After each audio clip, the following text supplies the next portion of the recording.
깜짝깜짝 놀라 정말. 네, 정치권 취재하다 보면 너무너무 막 밀정들이 막 숨어 있어가지고. 정청래 당대표님, 네, 자꾸 자기를 오해한다, 아니다, 나는 이재명 정부를 위해 뛸 것이다, 이렇게 오해하지 말아달라고 하시는데, 좀 해명을 좀 본인도 할 건 좀 하셔야 될 것 같습니다. 네.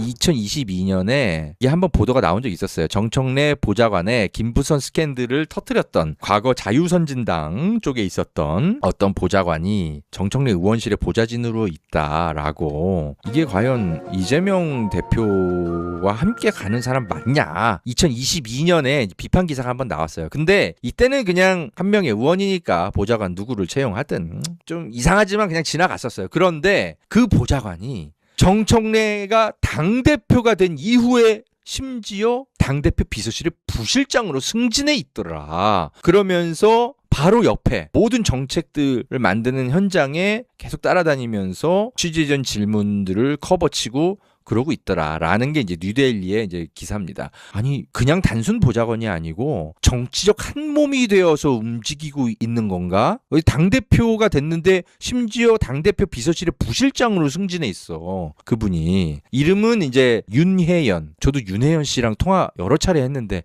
전 단순 보좌관인 줄 알았어요. 그런데 좀 이상했었어요. 제가 윤혜연 보좌관한테 이재명 당대표의 여러 가지 그 사법 리스크, 그런 부분들, 검찰이 무슨 조작 수사를 펴고 뭐하고 제가 정청래 최고위원에게 뭔가를 보내면 별로 관심이 없더라고요. 늘 이재명 대표가 어떤 검찰 조작 수사에 놓였고 뭐했고.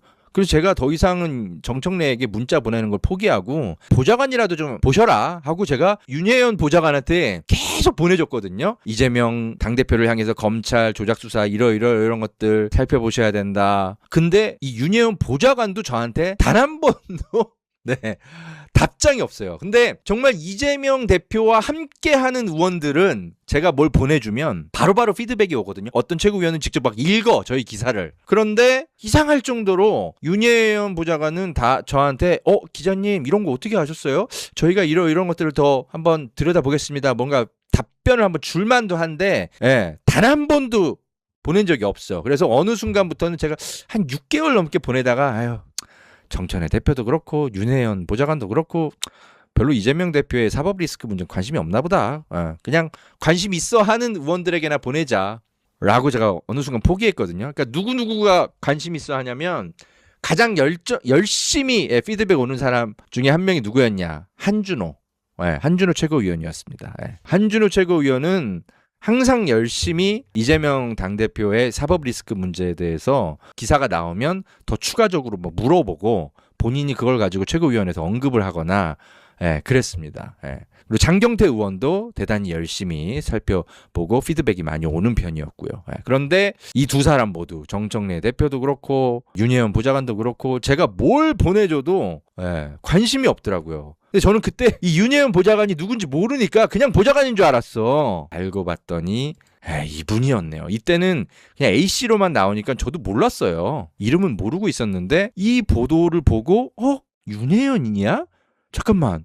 윤혜연은 내가 정청래 대표가 하도 제 기사에 관심이 없으니까 보좌관이라도 알고 계세요. 몇 개월간 계속 기사 보내준 사람이 윤혜연 보좌관이었었어. 그래서 제 기록이 다 남아있어요. 윤혜연 보좌관에. 단 한 번도 큰 관심이 없더라고요. 이런 거에나 관심이 있었겠지. 이런 거. 제가 깜놀했습니다. 내가 이재명 대표를 지키려면 이런 거 관심 갖고 보셔야 됩니다. 저희가 이런 거 보도했습니다. 라고 계속 기사 보내준 사람이 윤혜연 보좌관이었던 거야. 그러니까 단 한 번도 피드백이 없지. 근데 이 사람이 김부선 스캔들 뭐 어쩌고저쩌고 터트리고 뭐하고 뭐 했던 그 윤혜연 씨는 과거에 성남시장이던 이 대통령의 전화를 직접 받기도 했었다고 하네요. 네. 가십거리 같은 거 이런 것들 막 터뜨리고 하니까 이재명 성남시장이 굉장히 분노하면서 지금 현재 정청래 대표의 보좌관인 윤혜연에게 전화까지 해서 어떻게 인터넷에 떠도는 것만 갖고 공당의 이름으로 논평을 낼 수 있냐라고 하니까 제가 실명을 거론한 건 아니잖아요. 뭐 이런 식으로 얘기했다고 합니다. 그러니까 이재명 당시 성남시장이 내가 변호사 출신인데 이름을 내지 않으면 빠져나갈 수 있을 것 같으냐라고 하면서 굉장히 강하게 비판했었던 전력이 있었는데 그게 윤혜연. 그러니까 이 사람은 얼마나 나를 속으로 비웃었을까. 허재영 기자가 내가 누군지도 모르고 이재명 대표를 지키기 위해서 이런 거를 알라고 나한테 보내는 거야. 얼마나 나를 비웃었을까 속으로. 참. 근데 이 사람이 단순 보좌관으로 있다가 정청래 당대표실에 비서실의 부실장으로 지금 근무하고 있다.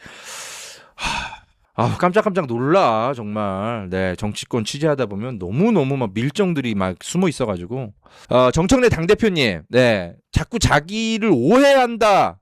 아니다. 나는 이재명 정부를 위해 뛸 것이다. 이렇게 오해하지 말아달라고 하시는데 좀 해명을 좀 본인도 할 건 좀 하셔야 될 것 같습니다.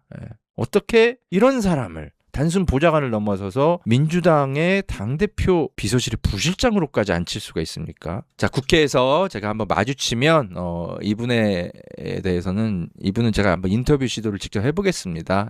지금은 어떤 마음이시냐? 지금까지 이재명 당대표를 지키기 위한 중요한 정보들을 건네드리면 왜 지금까지 계속 몇 개월간 익십하셨는지 이제 이해가. 아이고 참.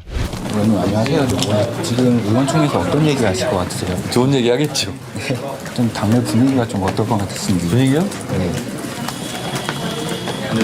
어깨 동무하고 들어가자 우리. 어깨 동무하고. 분위기 보셨죠? 이재명 대통령과 저는 정치의 방향과 속도가 맞는 동지이자 베스트 프렌드입니다. 이재명 대통령의 운명이 곧 정청래의 운명입니다.